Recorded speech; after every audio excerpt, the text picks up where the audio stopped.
Salam sejahtera dan selamat berjumpa kembali pada pembelajaran seni rupa. Pada pertemuan sebelumnya kita sudah membuat motif tradisional. Nah, pembelajaran hari ini sikap apresiasi seni rupa murni Nusantara. Tujuan pembelajaran hari ini siswa memahami sikap apresiasi terhadap karya seni. Sikap apresiasi seni rupa murni Nusantara. Hasil karya seni rupa murni Indonesia telah ada sejak zaman prasejarah dan terus mengalami perkembangan hingga saat ini. Sebagai bagian dari masyarakat di Indonesia, tentunya kamu dapat menunjukkan sikap apresiatif terhadap hasil karya seni rupa murni tersebut.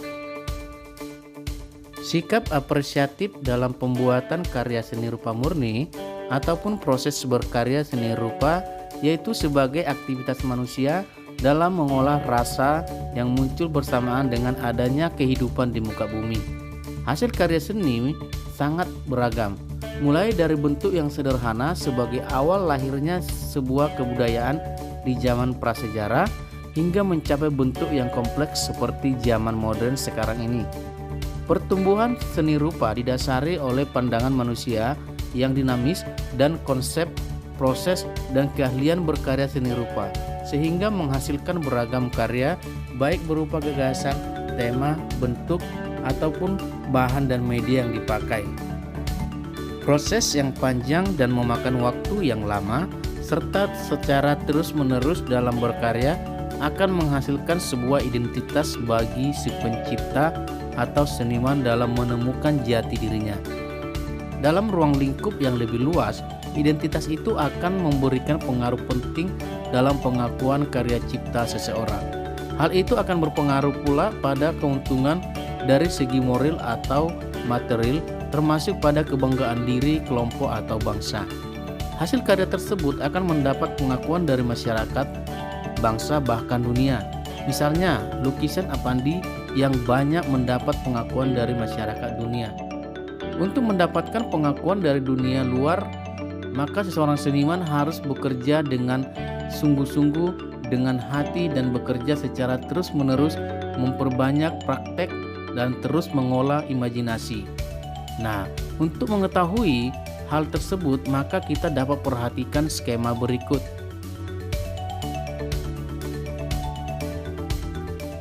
Mengapresiasi karya seni rupa murni. Tujuan utama penciptaan karya seni rupa murni adalah untuk mengungkapkan ekspresi jiwa, gagasan atau ide untuk kepentingan estetis tanpa dikaitkan dengan kepentingan praktis. Oleh karena itu, seni murni diciptakan tanpa hal-hal lain yang berkaitan dengan fungsi praktis, sehingga dalam penciptaannya tidak terikat dengan aturan-aturan tertentu. Tujuan pokok dari apresiasi karya seni secara umum adalah menjadikan masyarakat dapat menerima dan menikmati sebuah karya atau masyarakat menjadi peka terhadap seni. Dari proses inilah nantinya masyarakat mau dan mampu untuk mengomentari sebuah karya. Komentar yang dilontarkan oleh masyarakat akan membentuk sebuah opini tentang seni. Opini ini bersifat khusus tentang hal kekaryaan seperti warna dan bentuk atau di luar kekaryaan tersebut seperti ide, gagasan, makna, pesan, dan tujuan pembuatan karya. Komentar dan opini inilah yang dalam seni rupa sering disebut dengan kritik seni. Nah, tahapan mengapresiasi karya seni rupa murni. Dalam mengapresiasi karya seni rupa murni, seorang pengamat dapat memberikan penilaian terhadap karya secara bebas selama penilaiannya tidak menyimpang dari hal-hal yang bersifat norma umum. Adapun tahapan dalam mengapresiasi karya seni rupa murni seperti seni lukis, seni patung, dan seni grafis adalah sebagai berikut. Yang pertama, tahap awal merupakan tahap ketika seorang pengamat melihat sebuah karya, baik karya yang dipamerkan maupun melihat karya tertentu secara sekilas. Kemudian tahap penghayatan. Tahap penghayatan merupakan tahap di mana seorang pengamat berupaya untuk mengamati lebih jauh lagi dan berusaha untuk memahami serta menghayati sebuah karya. Dalam tahap penghayatan, seorang apresiator akan berpikir sejenak atau lama bergantung pada pengetahuan yang dimilikinya. Kemudian selanjutnya tahap penilaian. Tahap penilaian merupakan tahap pengambilan keputusan berdasarkan pertimbangan-pertimbangan tertentu tentang menilai dan berharganya suatu karya seni.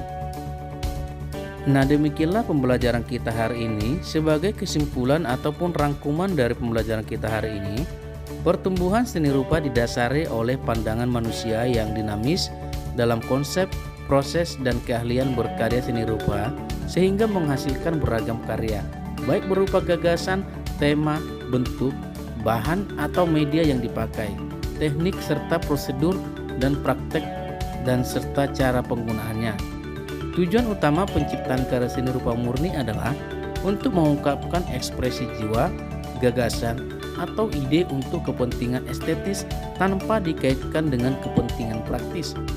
Tahap dalam mengapresiasi karya seni rupa murni seperti seni lukis, seni patung, dan seni grafis adalah tahap awal, tahap penghayatan, dan tahap penilaian.